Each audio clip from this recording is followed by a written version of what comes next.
Today's episode is brought to you by Audible. Get a free audiobook download and 30-day free trial at www.audibletrial.com/figureoutyourlife. With over 180,000 titles to choose from for your iPhone, Android, and Kindle. Now let's get to the show.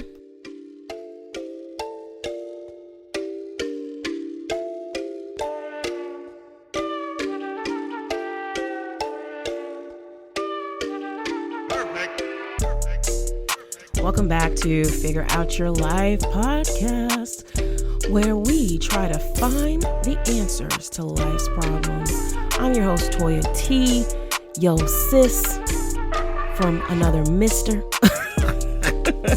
your girlfriend here through thick and thin, I can't even spell today, THD. What the hell is a THD? Toya T with the PhD. Welcome back, everybody. I'm happy to be back. I know we're a little bit of a day late, but if you've been following me, you know that I have been traveling pretty much for the last week. So not last weekend, but the weekend before this, I was in Montreal. I came back. I was home Monday, Tuesday, Wednesday, and then Thursday morning I flew out to Memphis, and I was there until Sunday and didn't get back till Sunday afternoon. I had a great time, but of course it took up so much of my energy. As much as I would love to be a travel blogger or vlogger, I learned, one, just from my recent travels, and two, from the travel conference that I went to in Memphis, that I don't know if I'm built for this life. Like, it's tiring. Traveling can be tiring on you. Even if you get, a good snore sleep on the plane, your body is still tired from having to sit up straight, unless you're lucky and you have you're on one of those planes where they fold down the seat for you and it becomes a bed. I think that's the only way you can get actual good sleep on a plane. You're only just getting some rest when you're sitting upright. And especially in the case of how I was traveling, since I got my tickets to Memphis through my Delta miles, I didn't have much of a say on my seat assignment. And so I only had a window seat for two of my flights. I had a connecting flight from Atlanta both ways. And so, but for the majority of my trip, I was sitting in a middle seat, particularly on the longer flights. So my flights from Atlanta to Boston, which is 2.5 hours, I was in a middle seat going down and coming back up. And you can imagine how uncomfortable that is. I was just praying that the person at the window seats where I was sitting would not want to get up. That's the great thing about early morning flights, is that most of the time these people are knocked out asleep, and they're not going to, say, excuse me, while I'm I'm knocked out or trying to get some rest, to ask me to get up so they can go to the bathroom. So none of that happened. That was great, but it still was very uncomfortable trying to keep myself between two people. And of course, you got the infamous sleep nod when you got your pillow around your neck and then your head just bobs down and you wake up. That happened to me many times. And so I took Monday, when I should have been recording. I should have recorded on Sunday. Look at me using the word should already. When I usually try to record on a Saturday or Sunday, I thought I could possibly record while I was traveling, but that wasn't happening. I was so busy. It was a lot of stuff to do in Memphis. I really enjoyed my time there. But I thought that I would be able to record on Monday, because that's usually, if I don't get recording done on the weekends, I get up early and record on the Monday morning. But I was so exhausted from just traveling for what feels like an entire week. I didn't have much time at home, that I pretty much just did errands yesterday, early morning errands, took a walk, put some stuff in the mail that I need to send out, and then came home and just vegged out, completely vegged out. And I'm looking at my list of things to do, including recording my podcast. And I'm like, yeah, I'll get to it. And then I took an edible and I went to sleep. So that is why that's why this episode is coming out on Tuesday. Promise you, for October, one of my goals is to be consistent with my posting. So one is to be consistent with my posting, and two is to start my email newsletter for this podcast and my blog. I have been meaning to do so and just trying to figure out the best way to do it. And I am going to work on it this week. I'm just going to say that I'm going to work on it this week. Those are my goals for October. Keep me accountable, people. So as I said before, I went to Memphis, and it was my first time in the River City in Tennessee, just period. And I was there from Thursday. So I got there Thursday afternoon and I left early Sunday morning. And the first night I was there pretty much by myself, except for one of my friends, Greg, if you're listening. Hey, boo. He is a flight attendant for American Airlines, and he happened to have had a flight to Memphis. So he was there for the Thursday to the Friday. So I was like, perfect. We can meet up. I haven't seen him in a while. And so we met up on the famous, I guess, Beale Street, and not the Beale Street from oh my gosh, from James Baldwin's, from James Baldwin, If Beale Street Could Talk. It's not that one. It's not that one. I don't think so. I think that one was very much, in New York. But the Beale Street of Memphis, we met down there, went to Wet Willie's. Nothing was popping there on Wet Willie's. And then ended up going to one of the, I guess, more well-known, most recommended barbecue places on there, because out of the things that I knew that I was coming to Memphis for and what Memphis is known for, I knew that Memphis was known for barbecue, especially their special Memphis dry rub. So I was like, I'm gonna give me some barbecue every fucking day. So we went to Blue City Cafe. If anyone's from Memphis, please let me know if that is a poppin' spot, because I went there twice. It was cool. The food was affordable. The food came out quickly once you got your order in. But we had a good old time. I had so much food on my damn fucking plate. I was just like, wow, they really know how to give quick service on food, and they really do love to put barbecue on everything. The first time I was there, I had the half rack of ribs that came with baked beans, coleslaw, fries, and Texas toast. And I was like, who the fuck is supposed to eat all this? I was not able to finish all of it. And then the second time I went there, which was the next day, I had lunch there, and I got some cheese fries with shredded pork on top, which just pretty much was shredded barbecue pork on top of fries. And I definitely could not eat that whole thing. It was underneath appetizer, but that shit should have just said meal, because it was huge. And if you follow me on Instagram at LATOYAT, you would have seen some of my plates from Memphis. And I think that I'm probably also going to, put up like a Beyonce-esque, like just drop of my media, like my pictures and my videos from Memphis on my blog.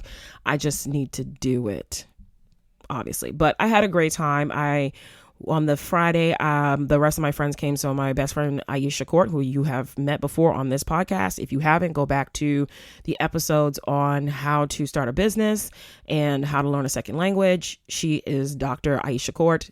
She's the reason I went down to Memphis, because she was presenting a workshop on how to learn a second language for travel at the travel conference at Audacity Fest, which is part of the Nomadness travel tribe. If you don't know about them, just go on Instagram. You just look up Nomadness Tribe and you'll find them, Nomadness Travel. It's a pretty popular Black travel group that does group trips, does this festival. This was their second year doing it, and they also I guess I have a lot of, like, their Facebook group has a lot of good tips on there, so it's a good place to check out, or to just go to the Instagram page and look at different travels that people have done, people of color, so you can understand where to go, where not to go, what to do, what not to do. But anyway, she and her sister came on the Friday, and so that was cool. We all kind of had our own kind of plans of what to do that day, because the festival wasn't until the Saturday. So on the Friday, I took the time after we went to lunch again at Blue City Cafe, because I didn't know where else to go. I was like, let's go to Blue City Cafe.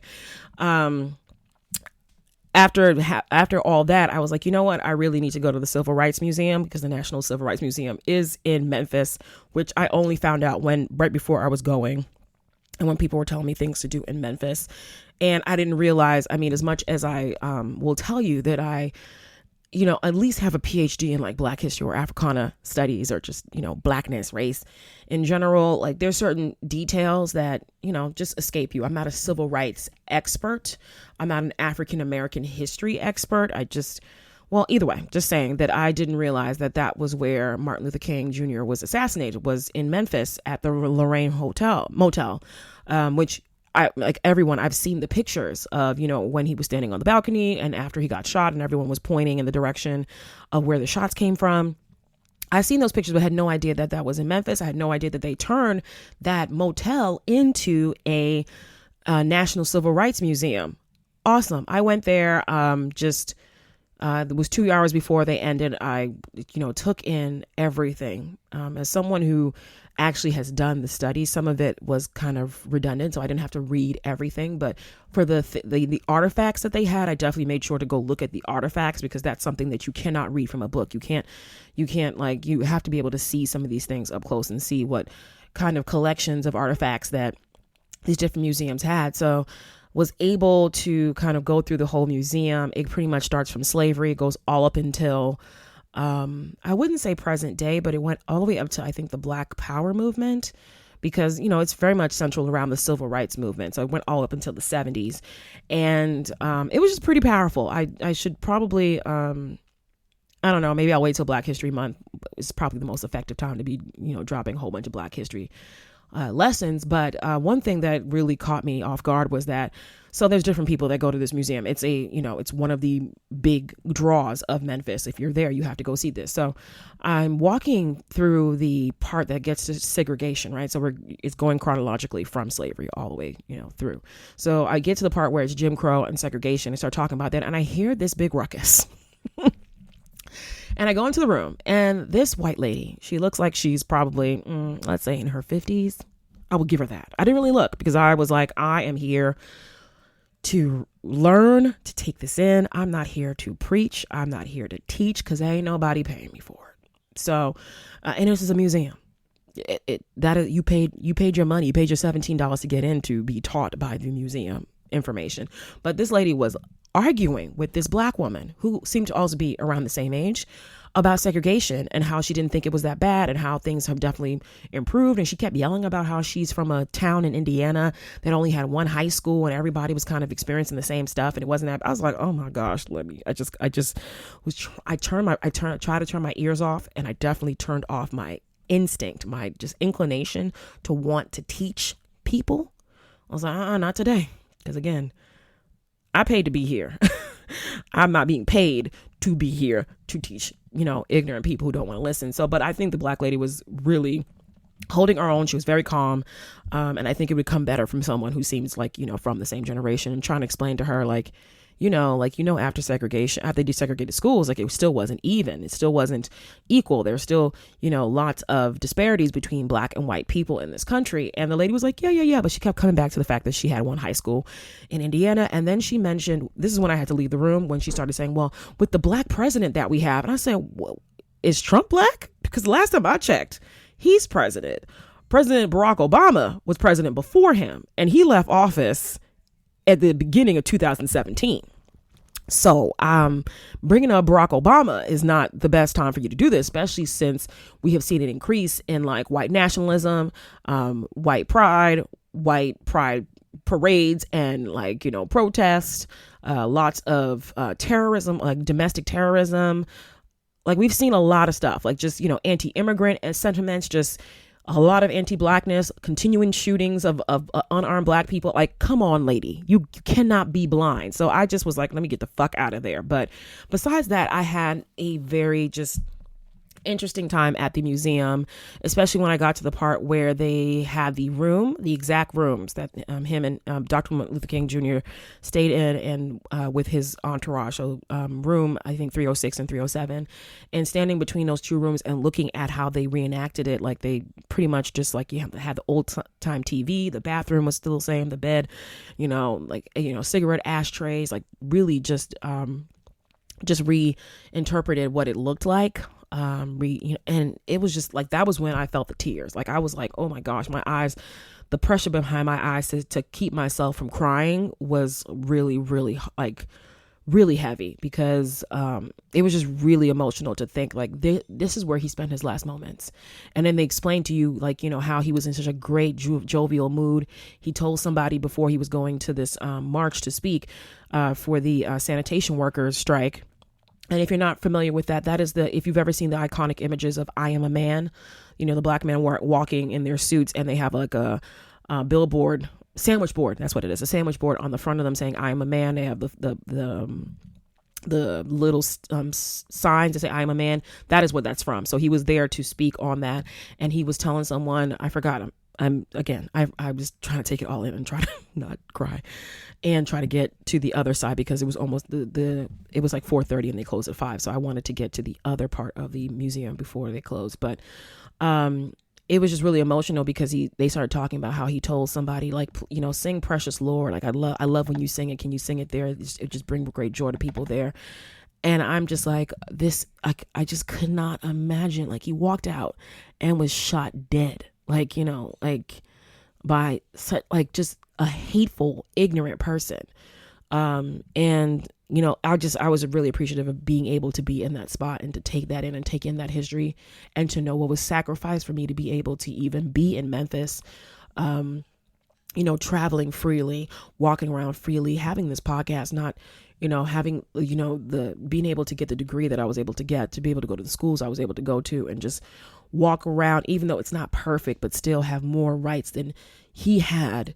And he was fighting for and risked and lost his life for, was just very impactful. So went through that. They also have a connection to the other side. If you've never, I'm just telling you really got to go to this museum. I didn't know that how much I needed to go, but it was just really great to go. But across the street, they also bought the boarding house where his killer stayed in and was where he shot him from. So you can go through a tunnel and go to that other side and see exactly, more information. It continues the civil rights history through that part of it, which I think is, ironic history. Like, yeah, you thought that you was just, championing in hate, and the place that you picked to be this champion of hate has turned into this place of information and celebration of this man that you killed out of hate and ignorance. So, went through there. It's a little bit, it has less information in that second part than it does in the first part, but I was just happy that I was able to go through that and do it. And I highly suggest if you go to Memphis that you do that. The next day I was there for Audacity Fest, got to really, first of all, Dr. Aisha Z. Court was amazing at this workshop. I have some videos. I probably will post at least a clip of it so you can see her in action, because you should really sign up. If you want to learn Spanish as a second language, you want to be conversationally fluent in 4 weeks, you definitely should sign up for her course, which is Hey Dr. Court at heydrcourt.com. Or go on one of her trips like I'm going to in 10 days, going to Tulum with her and the group of people that she is a part of her program as in, cultural immersion, Spanish immersion, language immersion. I will be there in 10 days in Tulum for her Viva la Lingua trip to Tulum. And there's plenty more she has. She's to Barcelona later in the year, and also to Havana, Cuba. So if you're interested, definitely go and look her up. I'll put her information in the show notes just to make it easy for you. But she did a great job. Got to see other people talking about traveling as a person of color, including travel writing, becoming a travel blogger, travel about going to Burning Man as a Black person, about medical tourism. It just really was just really informative. There was a lot of just good vibes in the room. It was on Beale Street Landing if you're from Memphis. So that's where it was, right near the water. Just great stuff. And if you want to see a picture of me and Dr. Aisha Court and her sister, you should go to my Instagram again at LatoyaT, and you'll see a picture from that. But that's enough about that. Let's get into what the actual topic of the show is. And,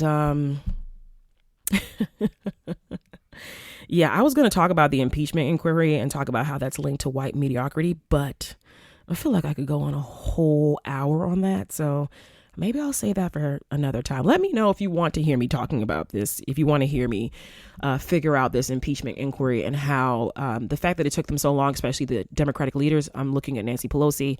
As much as she wants to be a champion, as much as people want to say the Democratic Party is like, the progressive party, like they're still, it's still pretty much run by just meaty, like, oh my gosh, it's really run by people who don't know how to fucking walk the talk that they're talking. If you're saying that you are, progressive and you're for people and you're about, making sure that the country runs the way it's supposed to, that you're about democracy, then you should have freaking put this impeachment inquiry in since day one, but you didn't. You waited and wanted to be like, someone that can attract, independent voters and possibly liberal Republicans over, and you want to be in the middle of the road. And it's like, no, Maybe you have that luxury because you're a white person and you can stand on the sidelines or stand in the middle and try to say, well, I'm for everybody and not have any issues to your actual real life. But for people of color, we haven't had that opportunity or that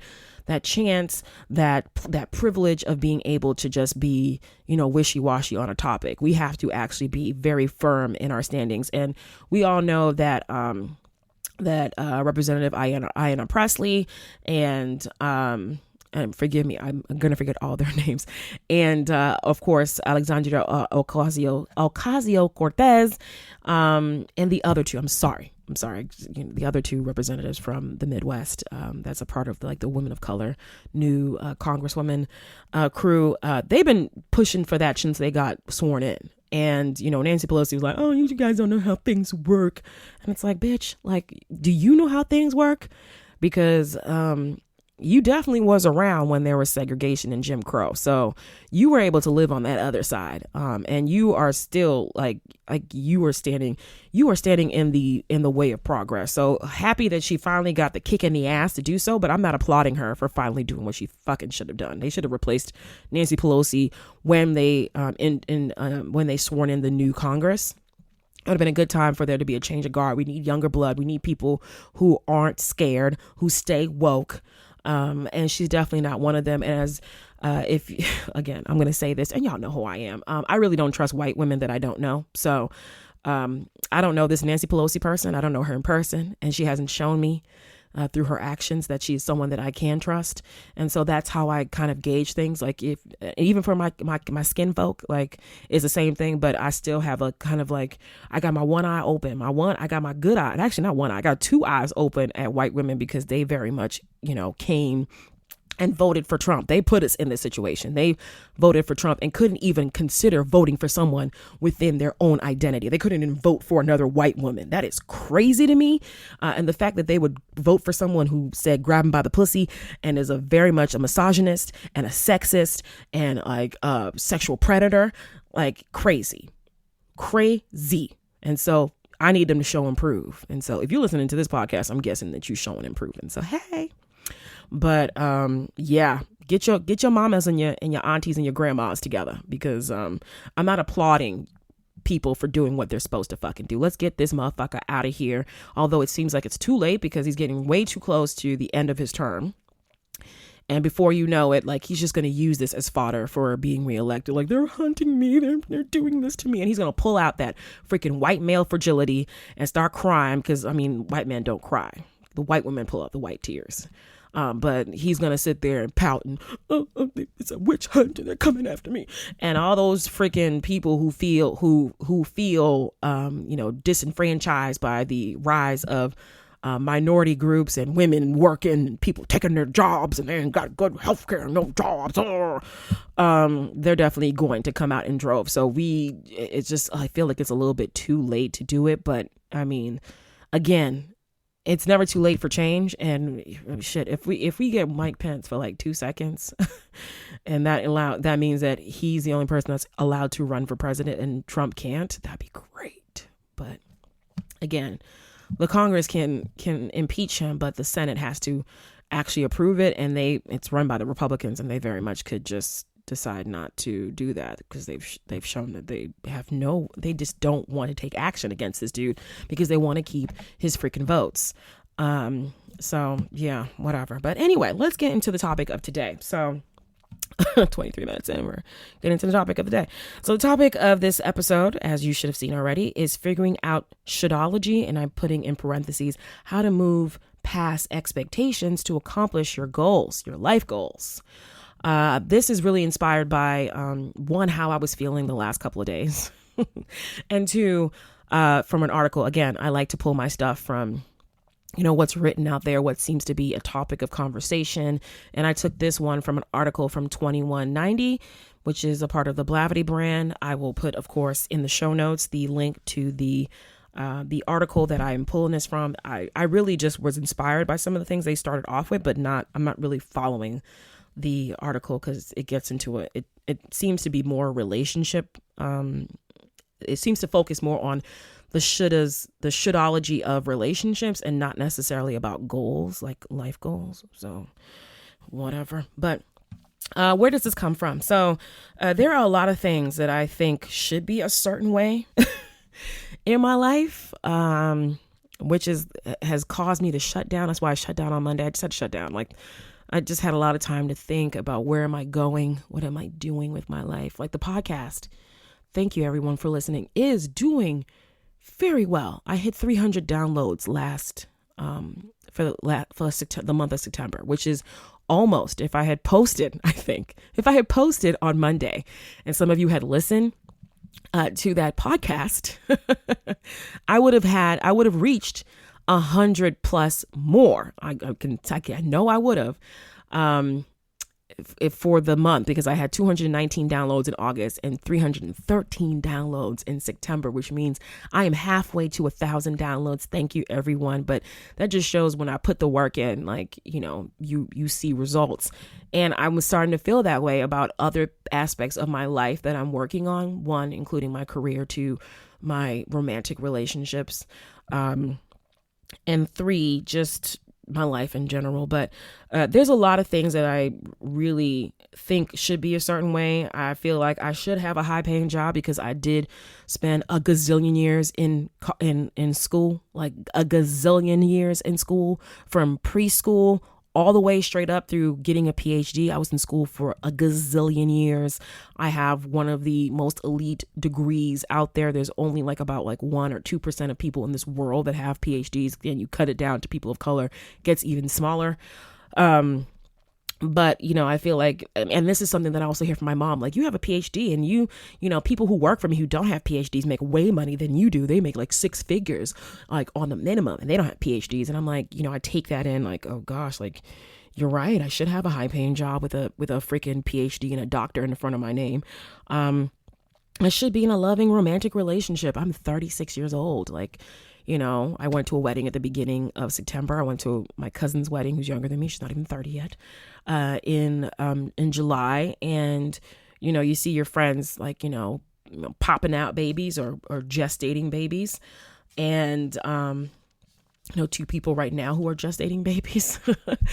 And, you feel like you're behind the curve. Not saying that I'm ready for it, but it kind of feels like you should be somewhere getting close to that when you look around. That, I should be in a relationship. I should be getting ready to have babies. Like, don't think, like, my biological clock is ticking. And I see all these babies on Instagram. I'm like, oh my gosh, I want one so badly. They're so cute.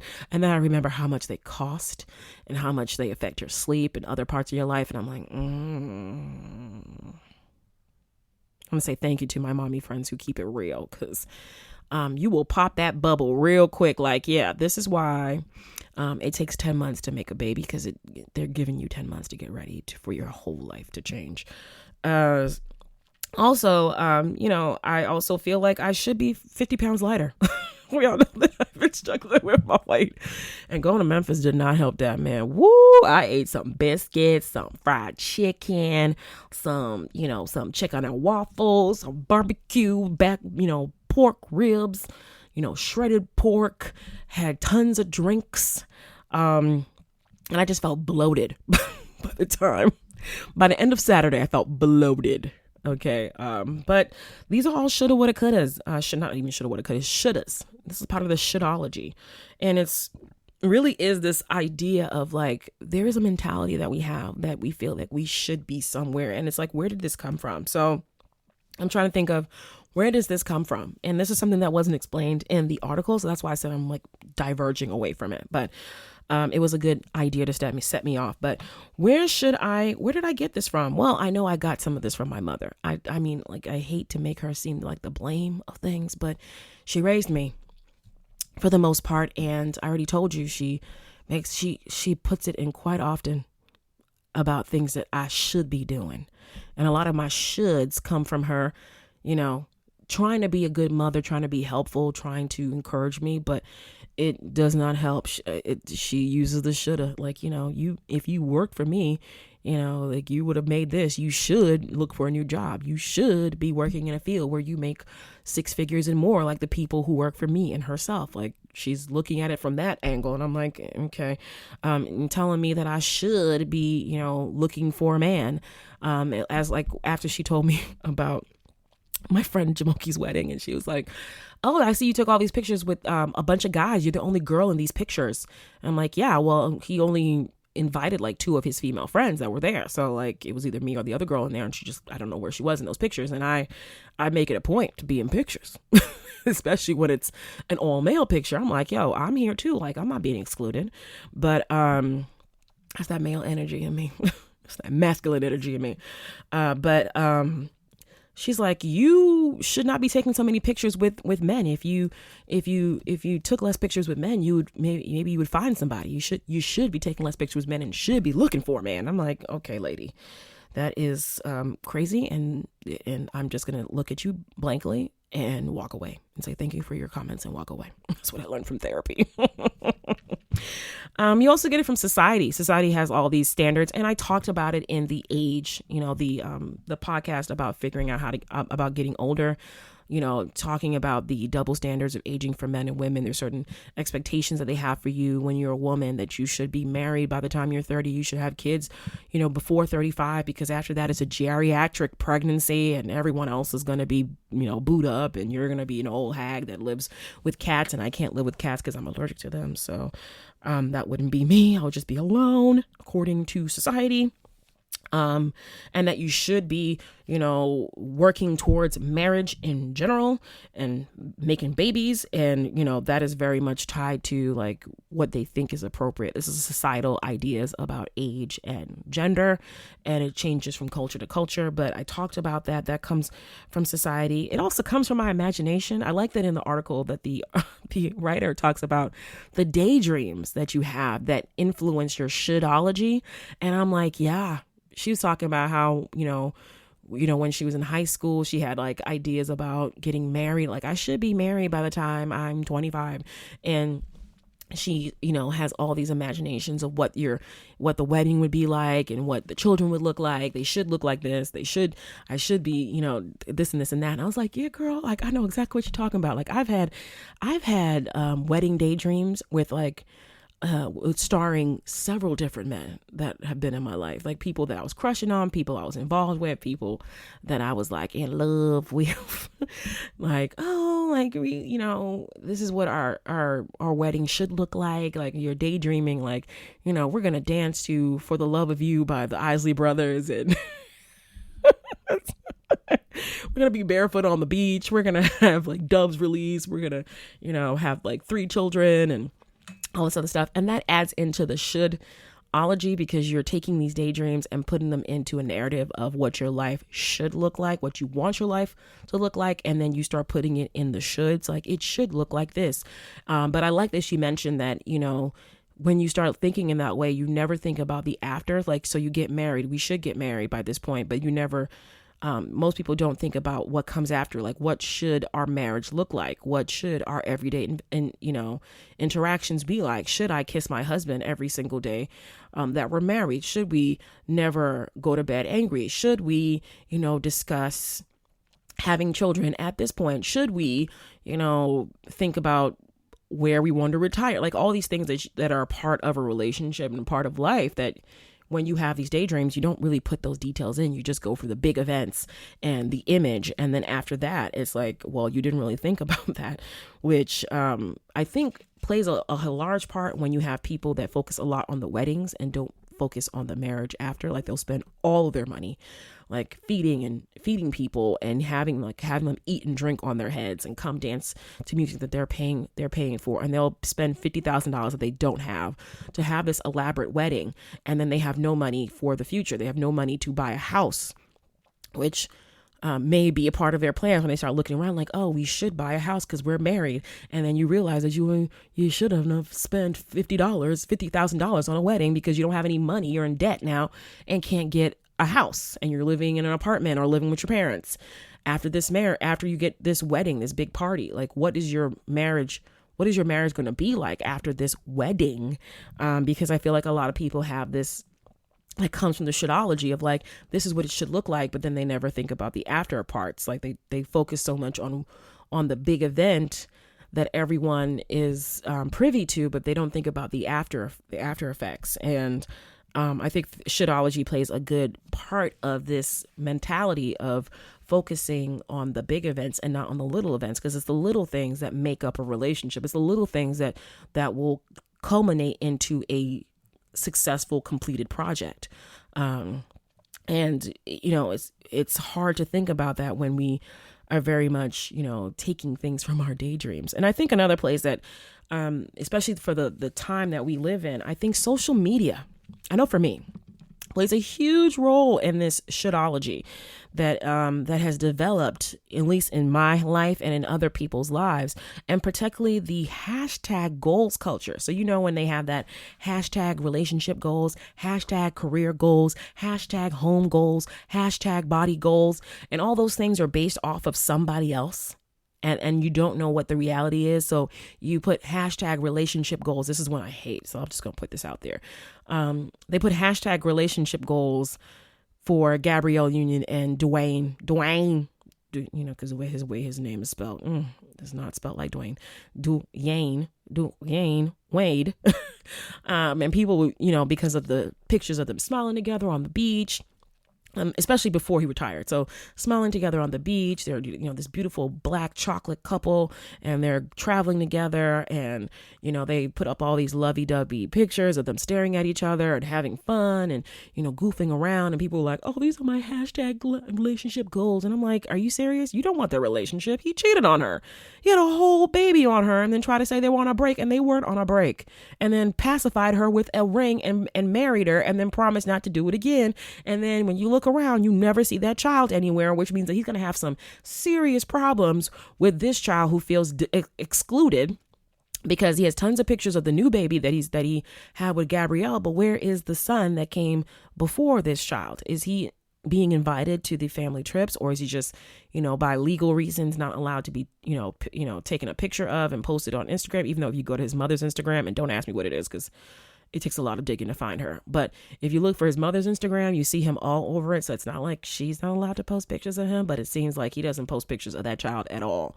Trust me. Look, I've looked.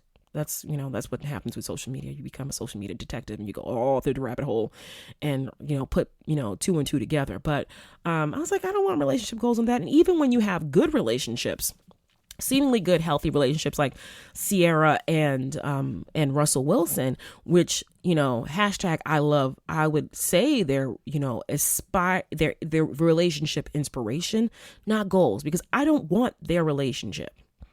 Because saying relationship goals means that you want to follow like the step-by-step, process that it took to get to where their relationship is. And I don't want to follow in that footsteps, because it wouldn't work for me. I know that from what they publicly told us, let's think about it. Sierra was engaged to Future. That fuckboy had a baby by him. He was gone by the time she gave birth to that baby. And, a few months after healing from that embarrassing breakup and just being duped by this fucking fuckboy, this is what he is, fuckboy and a baby daddy, she met Russell Wilson through a mutual friend who said, like, I think that you two would work well together. And she came into the relationship with a child. He came in with a divorce. I don't know how newly divorced he was, but he was married to his, I think, high school or college sweetheart before he met Sierra. So they're both coming in with what I would consider baggage. I'm not trying to come in with that kind of baggage. And first of all, I can't have relationship goals when I don't come in with what they're both coming in with. So I can't say, their relationship goals when I'm not Sierra. I was not previously engaged publicly, and I did not have a baby with somebody. I don't have any kids, so I'm not coming in with that. And then, they very much put, the church, whatever church that they go to. I know they're not Catholic, and I'm Catholic, so that doesn't fit. They put the church first into their relationship and was celibate for their entire relationship until they got married.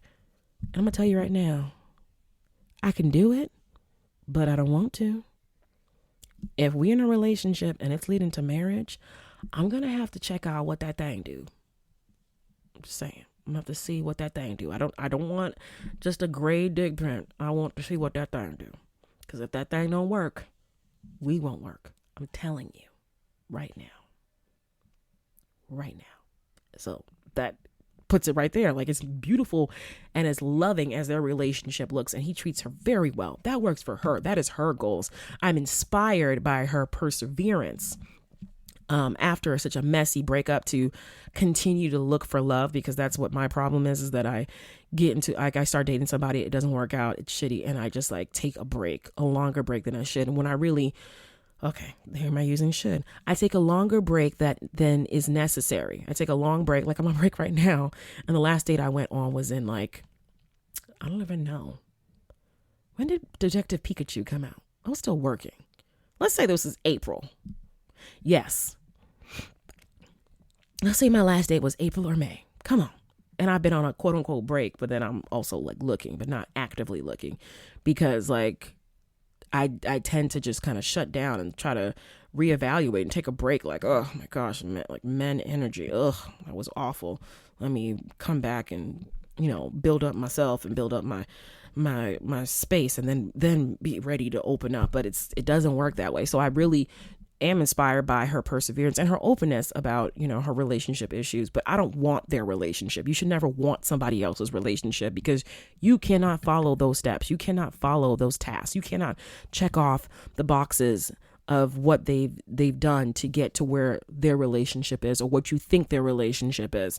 And that is very much, I think, tied to the hashtag goals culture that we have going on. Another one would be like the body goals. So I said, I feel like I should be 50 pounds lighter, but where am I getting this from?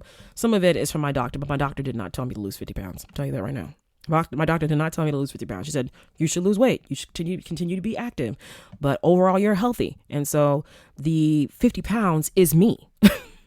I brought that in from somewhere else, from looking at people, from looking at the hashtag body goals. And you have people sitting there trying to sell you flat tummy tea and saying like, oh, look at this person. But the people you're looking at, except for the ones that are in the gym consistently. And even that is a privilege, to be able to be in the gym consistently, to be able to have the motivation and the focus to have such a strict diet.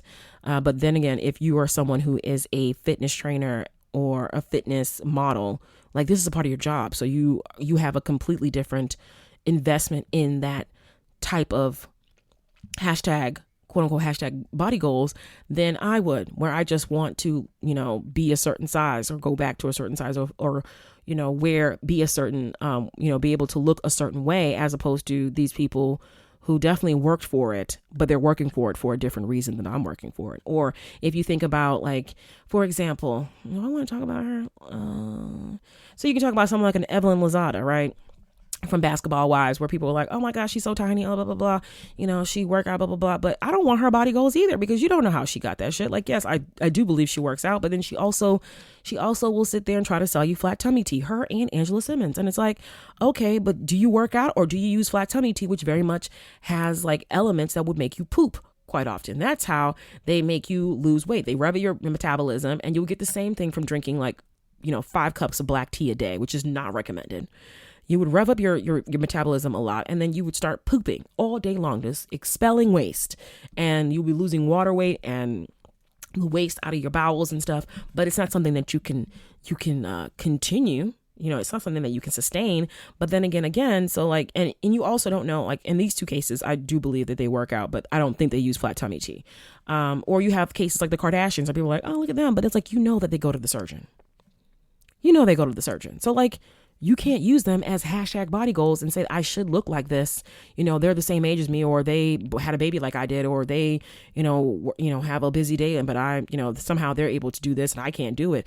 You shouldn't have that. You cannot have that should mentality. It really has to be focused on something else. And the reason why I think this is important to talk about is because of the things that it leads to. So when you have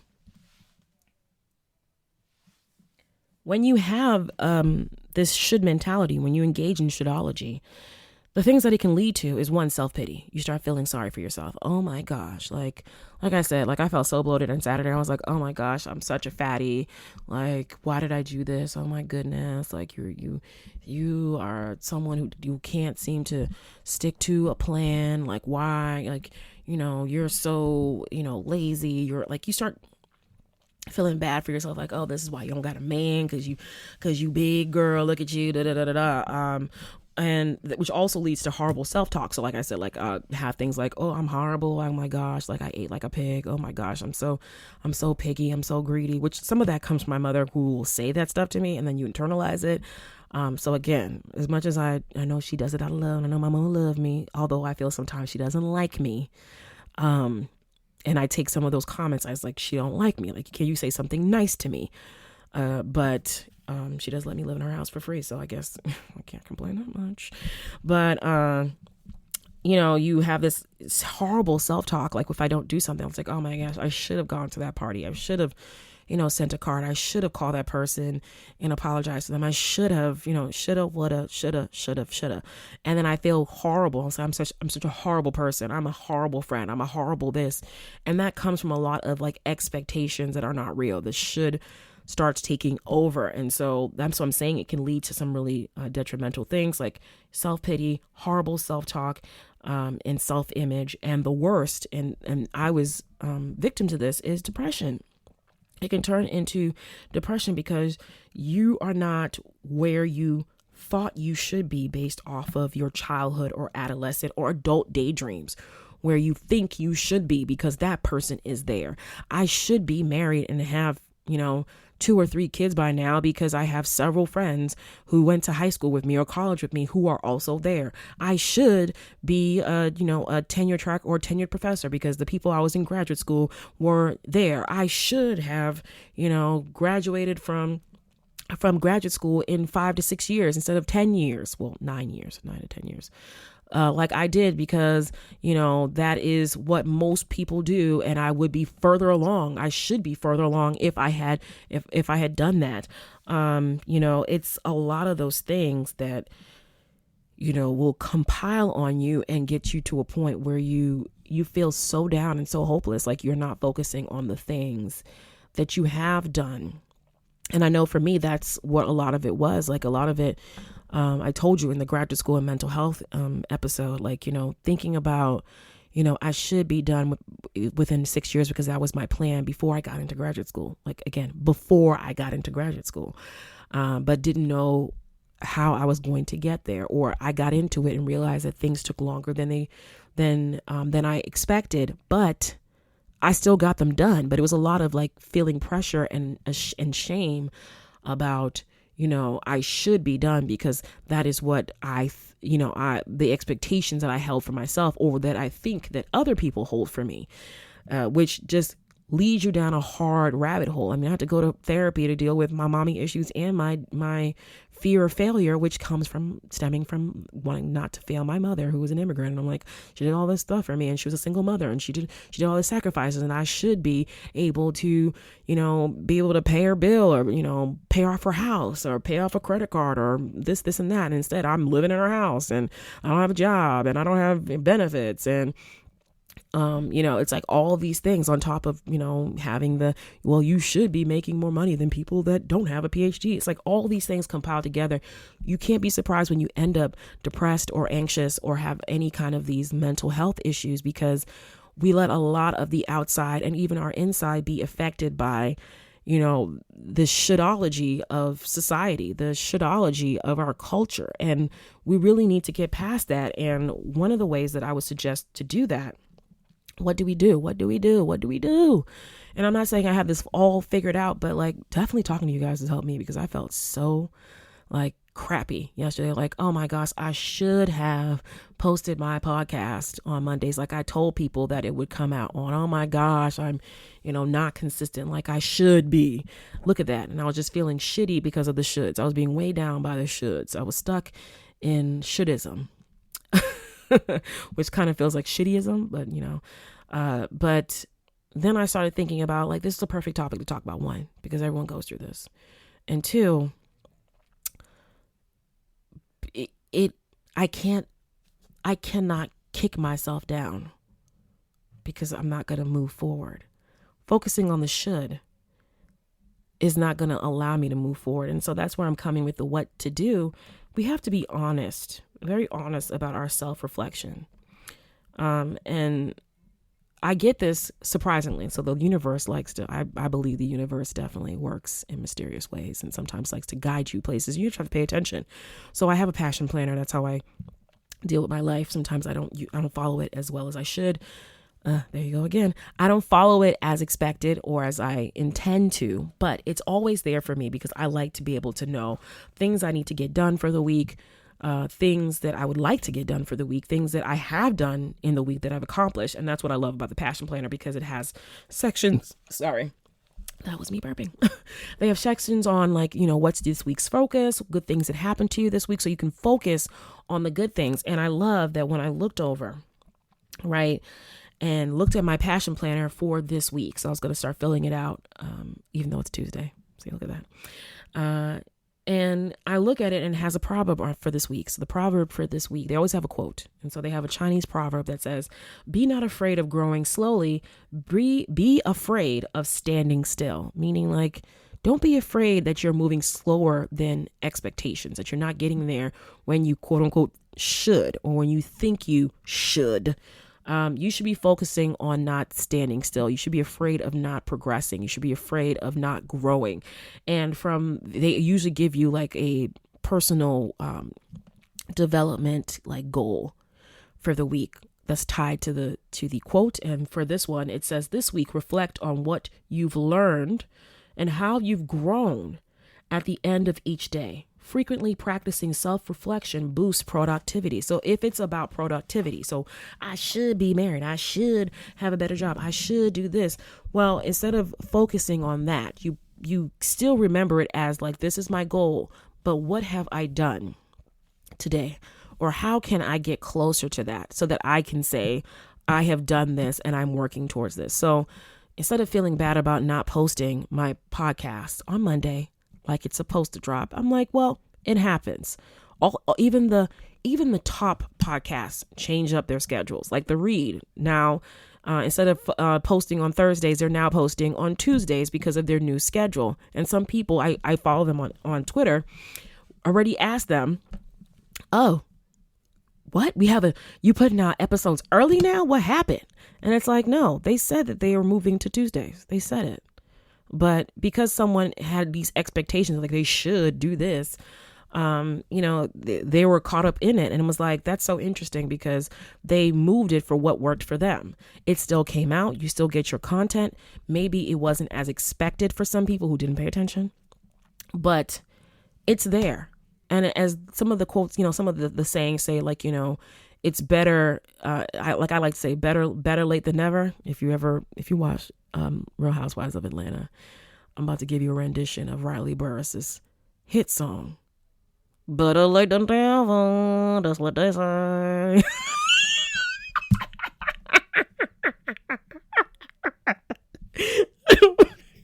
I'm not making fun of the 16-year-old, but definitely, I mean, it works. I mean, hers was in terms of like her relationship with her father, but it could be a theme song. Never better late than never. That's what they say. And if you can't tell, I'm singing through my teeth because she's a tight teeth talker. Shout out to It's Rocks.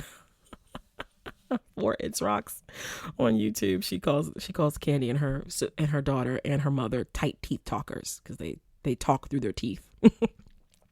That's the best way to do a Candy or Miss Mama Joyce. But I love that this going back to the quotes, I love and the passion planner suggestion, I love that it says like focus on what have you done. And I'm not talking about in the like, how people like to say, well, I'm grateful that I'm alive. And it's like, duh, if you were dead, you wouldn't be able to make that reflection. So let's move past that. So in terms of the things that let's go back to the things that I said I should, have in my life. So let's go back to that and try to, reverse engineer that into something positive that will build me up and push me forward and keep me productive and keep me moving towards my goals instead of stuck in self-pity and self-hate. And so I said I should have a higher paying job. Well, right now I am thankful that I decided to leave a toxic work condition because I wasn't going to be making any more money in the foreseeable future. if I stayed in that space, because I stayed there for 6 years and things did not change. It did not change within those 6 years. And despite my 6 years there, I wasn't offered things that I wanted and made clear that I wanted. And so I am thankful, and I understand that deciding to leave a toxic work situation was good for me, and that it is the step towards me getting the career that fits me and that will benefit me both financially and spiritually and professionally. The other one I had was, I should be in a loving romantic relationship right now. Well,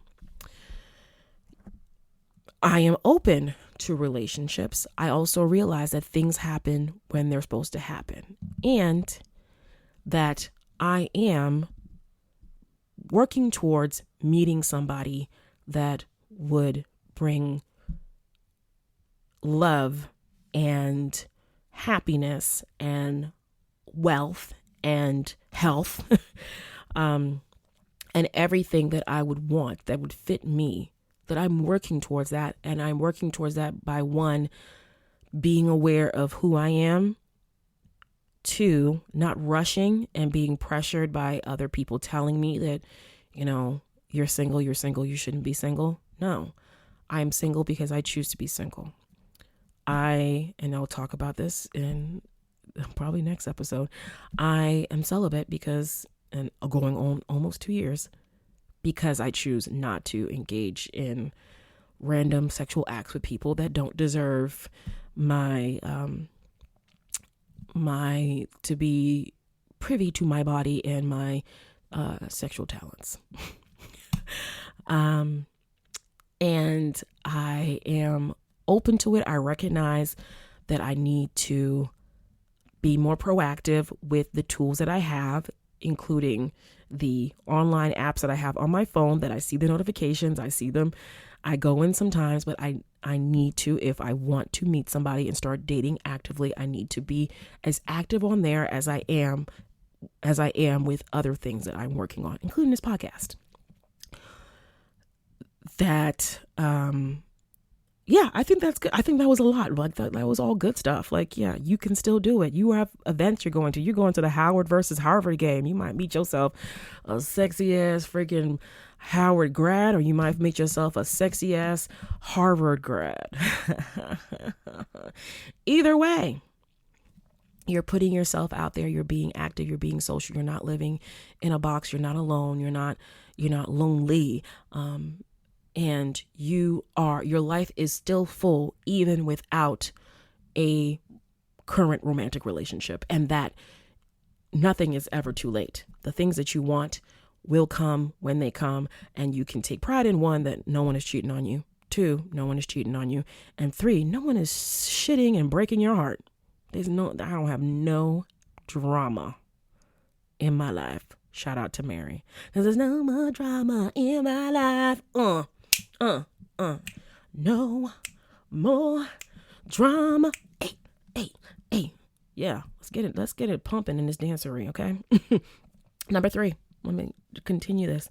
You should be 50 pounds lighter. Well, you are working towards it, and you recognize that some of your eating habits aren't that great, but you have the tools, you have the time, you have the motivation, you know what you have to do, and there are certain things that you do that definitely keep you on the healthy track. You should be grateful that, 1, that you have the good genes of your daddy, that you don't have cholesterol issues, you don't have sugar issues, you don't have diabetes issues, you don't have a chronic disease. These are all things I am very thankful that I do not have to worry about. I don't have sciatica like my mom has right now. Like, I can get up out of bed, I can jump up out of bed, no problem. She cannot currently. And that is something that she has to work on. But again, things that I'm thankful for. You have lost weight. You did not gain as much weight from going to Memphis as you thought. You weighed yourself and you weren't in the bad zone. The pounds that you lost from when you did the first 10-day green smoothie cleanse are still off. You just need to get out of this rut, and you can get there by working on it. Look at that. These are all good things, and you've done it before. You know you can do this. and you're beautiful the way you are, and you look fabulous on Instagram, and big, small, chubby, short, as my grandmother told me again, oh, you getting bigger. I think I didn't answer. I didn't take it personally. I didn't cry in my car. I didn't curse out this lady in my head. I just said, well, that's my grandmother, and that's the things that she says. And she doesn't realize that she is not saying something nice. Again, like, I personally just don't say things to people unless I really need them. And I think she might be of the generation of, like, you should just say something to someone as, like, what you think is a compliment. Because she didn't mention it again when we got in the car. So obviously it was just like, let me think of something to say. It would have been like, oh, your hair is pretty. It could have been, but my hair wasn't pretty. So, or if I had nice shoes on, she probably would say, oh, you have nice, pretty shoes. Again, noticing that and taking that in. But these are the things I think you guys should practice. If you're in it, no, should practice. These are the things I suggest you practice. These are the things I think that would be helpful, what we can do, what can help us get out of this shitology, cure ourselves of our shouldisms, and completely put this shitology to the back. Like, we need to get out of the science of shitology, get out of the psychology of shitology. It is a psychology. It is a mindset.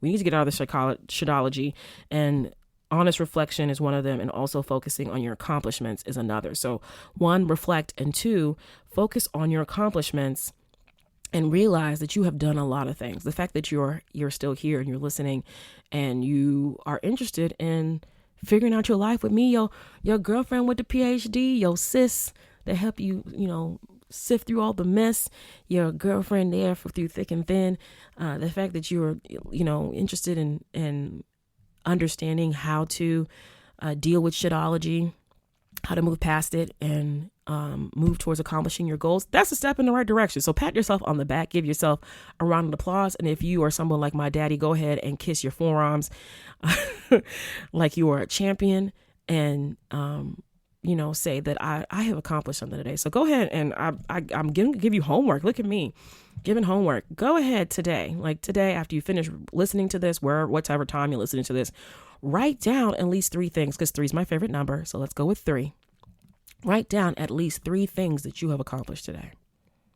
Things that you're proud of. Things that you accomplished today to help balance out the shouldas. And with that, I am done with this section. Now,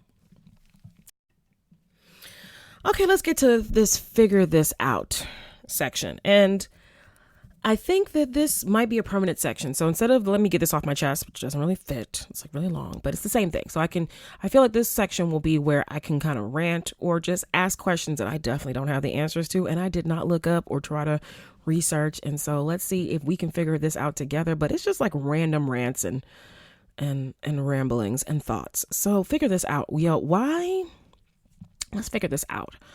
Why do natural deodorants break out your underarm skin? I'd like to know this.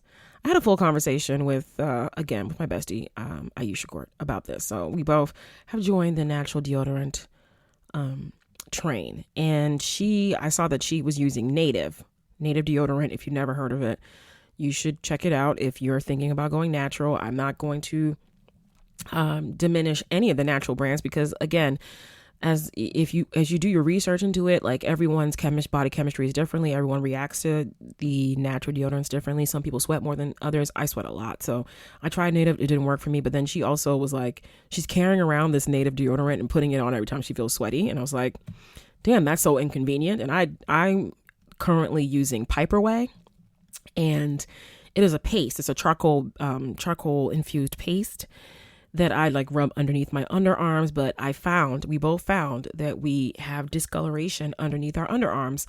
And my mother has noticed it several times. She's like, oh my gosh, what is that? Is that your eczema or is that a rash? And I'm like, I think it's a combination of both, but it can't necessarily be, because even people I know that don't have eczema also have a weird breakout to natural deodorants. And some of them will say that it's, your body detoxifying from the unnatural deodorants. But what's funny is that with the unnatural deodorants, even when sometimes when I break down and use it, because it's like, okay, I'm going to this wedding or I'm going to this thing and I cannot be funky. So let me just pull out the secret. Okay, let me pull out the Dove. When I switch over just like for one day or whatever for an event and use like a regular deodorant, I don't break out after. I don't have like weird dark circles around my underarm. I'm not itching my underarms at night, which is what happens. And then I have like a rash. I think I have a rash right now. I mean, it's TMI, but like literally, if you saw me, if I put my arms up, you'd see like my underarms are way darker, particularly the parts right above my armpits, than like the rest of my arm. And it's just like, why does that happen? If it's supposed to be natural, like you're supposed to be like, some of these things have ingredients that you can fully read out, has like no preservatives, nothing, like they have a shelf life, like a real shelf life, because everything is natural. And that's the whole point. It's either charcoal, it's either coconut oil, it's either, I forgot all the other things that people can put into these natural deodorants, and you can even make them yourself. But why do they make you break out? That's all I want to know. It's supposed to be natural.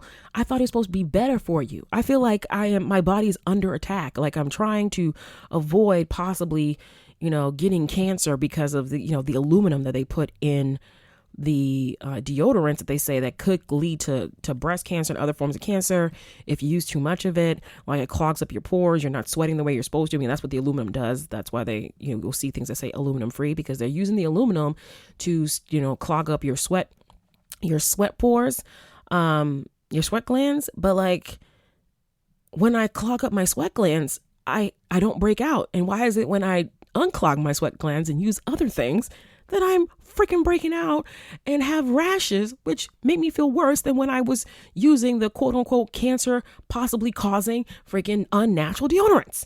Let me know. If you figure this out, let me know. I feel like I'm putting in way too much work to be natural or as natural as I can be with my deodorants and other things. And I feel like they're just like super inconvenient. Like, why is it so inconvenient to be natural? Like why is it so inconvenient? I'm like itching now.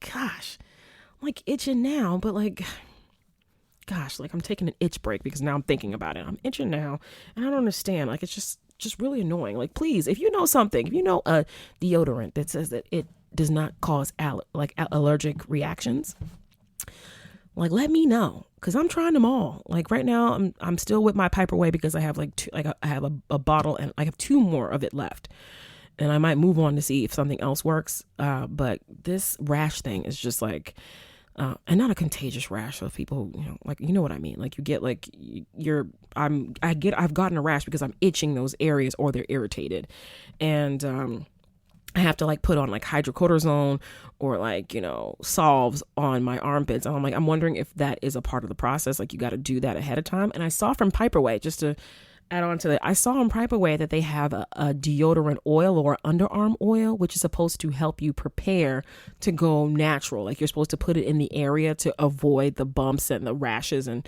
the irritation. And I was like, why the fuck didn't you why didn't you tell me that? Like, why is no one telling us that you got to prep your arms? You got to prep yourself to go natural. Like, let me know. Like, is it like, come on, where are the tutorials? Where is I guess it's me. I guess I have to go and do the research. That's what I said I was going to do, right? That's why I said I was going to be your friend that, will go and do the research so you don't have to. I guess I'm going to have to go do it. So I might have to go and buy that underarm oil. You know what? I am going to buy that underarm oil. I'm going to let you know how that works out. Because this don't make no fucking sense. I just want to be as healthy as I can be. Okay. As healthy as I can be, but I don't want to have like embarrassing rashes or uncomfortable irritation because I decided to put on some deodorant that doesn't have fucking aluminum in it, that is supposed to be possibly causing cancer that I don't want to get, because sometimes I feel like the possibility of cancer is a lot more comfortable than this damn natural shit. Yeah, I fucking said it. I don't mean to be insensitive. Okay. But I'm just saying, like, they're making it very, very like attractive to go back to like something that they say could possibly cause something life ending. But it doesn't cause irritation. Just saying. Okay. So with that, I am done. I hope you guys enjoyed this episode. Again, if you enjoyed Figure Out Your Life podcast with Toya T. Me, then please share it with your friends. Subscribe wherever you listen to this. Subscribe to the podcast so that when I'm inconsistent, which I'm trying not to be, that's my goal, remember, for this month, to not be inconsistent, that when I am being inconsistent, that you catch the podcast when it drops. So if I drop it on Monday like I'm supposed to be, like I'm supposed to be, and if I drop it on Tuesday because I just couldn't get myself to do it on the Monday or before, you'll get the information when you get it, that you'll be connected in, because I'll come to you every week, okay? I'm coming to you every week. That is a promise that I am keeping. Share with your friends, share with everybody that you think is suffering from Shouldology, that needs to be helped with your Shouldology. Anybody that you think could benefit from a talk with Toya T. Anybody. So share with them, subscribe, and also, of course, please help me get to my first 50 reviews on iTunes. You can review me on the other platforms too, but I really appreciate it. I see that some of y'all did go ahead and review me. I really, really appreciate it. Remember, I'm working towards the goal of being recognized by Apple Podcasts. I want to be featured on their page. I want to be able to reach more people. So please help me out. Again, rate me on iTunes, rate and review. Leave a little review. I'd love to hear what you guys have to say. If you think that you have any suggestions for me, you can go ahead and go into the show notes, and there is all the information on how to contact me. And you can also find me on Facebook. The group name is Figure Out Your Life. So you can find me that way. Join the tribe. I'm going to be growing this tribe. I'm taking it one day at a time, accepting each accomplishment, and I am very thankful. I'm going to take into the accomplishments, even though I'm sometimes inconsistent. I had 313 downloads of this podcast in the month of September 2019. Thank you very much. That came from hard work. And with that, I hope you guys have a blessed day, afternoon, evening, whatever time you're listening to this. I just want you to be figuring out your lives. Be blessed, be happy, be healthy. And I'll talk to you guys next week. All right, bye.